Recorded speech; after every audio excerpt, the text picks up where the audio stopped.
Welcome to Nelstrom Chronicles, where we uncover the stories that shaped our world. Today, we delve into the lost generation, a journey through turmoil and transformation. Born in the shadow of World War I, this generation faced unprecedented upheaval, their lives forever altered by the ravages of war and the challenges of a rapidly changing world. Their struggles forged new paths in art, literature, and society, leaving an indelible mark on history. Join us as we explore their trials, triumphs, and the enduring legacy of a generation defined by resilience and reinvention.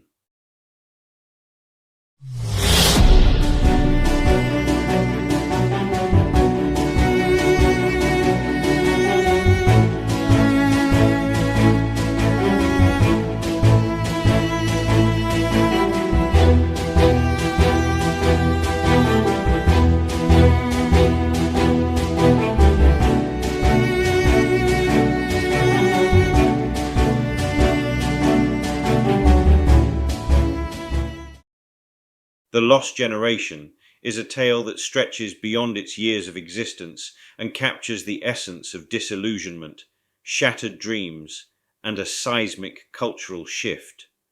This is not just a history, it is a mirror reflecting the perennial unease of youth that is betrayed by promises it was never meant to keep. There is something remarkably ironic about the label Lost Generation. Coined by Gertrude Stein and immortalized by Ernest Hemingway, it conjures images of wandering souls bereft of purpose. The phrase first landed squarely on the shoulders of the post-World War I youth, those unfortunate enough to have been born between 1883 and 1900. Their tragic and illuminating story reminds us that societies often eat their young, only to regurgitate them later as tragic heroes. But let us not rush headlong into romanticizing these figures. Yet before we paint them as bohemian saints, clutching cigarettes and pondering existential despair over absinthe, let's examine the gritty realities that shaped them. To understand the lost generation, we must first examine the epoch that bore them. This was the tail end of the Victorian era, a time that could make even the driest history textbooks sweat under its collar. Industrialization had reached its full, soot-covered maturity. Urbanization was turning pastoral dreams into tenement nightmares, and colonial empires were busy painting the globe with the indelible ink of exploitation. For those born in the 1880s and 1890s, life was a peculiar cocktail of burgeoning modernity and oppressive tradition. While their parents clung to the moral certainties of empire, industry, and church, this new cohort was already glimpsing the cracks in the foundation.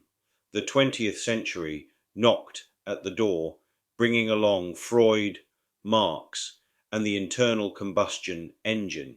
It was a world of tremendous change, and this generation's young men and women would bear the brunt of its upheaval. However, it wasn't just technology or ideology that shaped their lives. A looming spectre in the shape of the Great War was to cast its shadow over their adolescence and early adulthood. It is challenging to overstate the psychological impact of World War I on this generation, a vast conflict so utterly grotesque in its mechanization of death rendered old notions of honour and glory laughably archaic. Trench warfare, mustard gas, and the relentless pounding of artillery, these were the new realities of heroism. Imagine being a 20-year-old in 1914, conscripted or guilted into uniform by the rhetoric of duty. You're not marching off to save the world. You're trudging through mud that smells of decay, dodging bullets in a war that feels as meaningless as an insurance seminar. The war consumed nearly 20 million lives and left countless others physically and psychologically scarred. It should come as no surprise that many of those who managed to survive returned home feeling profoundly disoriented. The world they had fought for was a world of order, progress, and moral certainty. It was a mirage. In its place stood a fractured society, one that seemed more interested in dancing the Charleston than addressing the scars of war. Disillusionment had become the defining trait. It was a protective armour against the wounds of betrayal. Many in this generation had developed a desire to escape. One city in particular was seen as a sanctuary. After all, the eternal city of romance and rebellion, Paris became a haven for souls seeking solace and inspiration. It wasn't just a city, it was a canvas, a stage, a drunken haze of creativity. This was the era of Hemingway, Fitzgerald, and Stein. Montparnasse cafes brimmed with cigarette smoke and animated debates, where everyone has an opinion and no one picks up the bill. Art flourished during this time. Think Picasso and his Cubist experiments, or Man Ray's avant-garde photography. Literature, in its very nature, had undergone a seismic shift during this time, one where its writers had begun experimenting with stream of consciousness narratives along with the musings of its fragmented timelines to highlight the disjointedness of how the modern ways of life had become. Yet, beneath its creative fervour laid a profound sense of alienation. These expatriates, or émigrés, if we're being chic, weren't just escaping prohibition or the economic instability of their homelands. They fled a society they no longer recognized, which seemed deaf to their disillusionment. While the lost generation is often discussed in terms of its male authors and artists, the women of this era were equally transformative and left their mark. This was the era of flappers and short skirts. They were starting to develop a short patience for the patriarchal nonsense. Women like Zelda Fitzgerald and Juna Barnes weren't just muses, but creators, blazing their trails through the cultural landscape. World War I provided women with opportunities in the workforce and a taste of independence. By the 1920s, many were unwilling to return to the corseted domesticity of the past. They drank, they danced, and they wrote. They had embraced the thrill and precarious nature of freedom. At the same time, navigating a world eager to punish them for their boldness, even as it applauded their modernity. The 1920s were a decade of excess, a madcap sprint away from the horrors of war. Jazz roared, cocktails flowed, and the stock market soared right up until the point that it didn't. The events of the Wall Street crash in 1929 marked the end of the party. It plunged much of the Western world into economic despair. For the lost generation, it was yet another betrayal to add to the list, yet another sign that their inherited structures were as stable as a house of cards. This financial catastrophe deepened their sense of cynicism. If the war had shattered their belief in the moral order, the Great Depression shattered their faith in economic systems.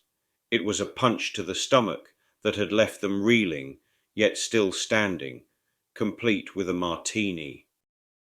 The lost generation has left an indelible mark on culture and society. Through their art, literature, and sheer bloody-mindedness, they exposed the hypocrisies of their time and laid the groundwork for modernist movements.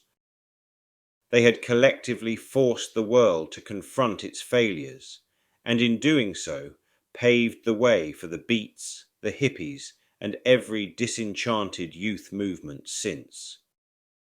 But their most important legacy was their grit, determination, and resilience. Despite their disillusionment, they took it as inspiration and created from it.